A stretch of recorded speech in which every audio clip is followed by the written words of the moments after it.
இந்த 2026ஆம் ஆண்டில் உறுதியாக திருமணம் நடைபெறக்கூடிய முதன்மையான ராசி எதுன்னு கேட்டால் மீனராசி தான்.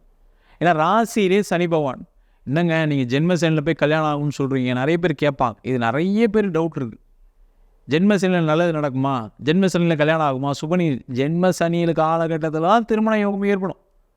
அது மட்டும் இல்லாமல் ராசியாதிபதி குரு 5ஆம் இடத்துல ஜூன் மாதத்துக்கு அப்புறம் ராசியை பார்க்க போகிறார். உச்சம் பெற்ற குருவாக பார்க்க போகிறார். அப்போ உங்கள் தகுதிக்கு ஏற்ற ஒரு வரன் கிடைப்பதற்கான வாய்ப்புகள் உறுதியாக உண்டு. என்னென்னா இவங்க பண்ணுற இப்போ இருக்கக்கூடிய பிரச்சனை என்னென்னா, இவங்க எதிர்பார்த்தா மாதிரி ஒரு வரன் கிடைக்கணும், இவங்க எதிர்பார்த்தா மாதிரி ஒரு பையன் கிடைக்கணும், பொண்ணு கிடைக்கணும்னு நினச்சிட்டு இருக்காங்க.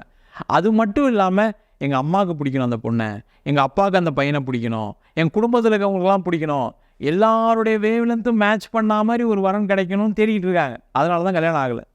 அந்த மாதிரி இல்லாமல் அவங்களுக்கு தேவையான தகுதியான ஒரு வரனை தேடினாங்க அப்படின்னா உறுதியாக கிடைக்கும். இல்லை அவங்களுக்கு கொஞ்சம் ஆசையே இருக்குதுன்னு வச்சுக்கோங்க, எல்லாருக்கும் இருக்கிறது தானே. ஒரு நம்மளை விட நல்லா அழகாக இருக்கணும், ஒரு பையன் நல்லா அழகாக இருக்கும், வேலை பார்க்கணும், நல்லா சம்பாதிக்கணும்னு நினைக்கிற தப்பு ஒன்றும் இல்லை. அந்த மாதிரி வரணும் கிடைப்பதற்கான உறுதியான ஆண்டாக 2026ஆம் ஆண்டு இருக்க போகுது.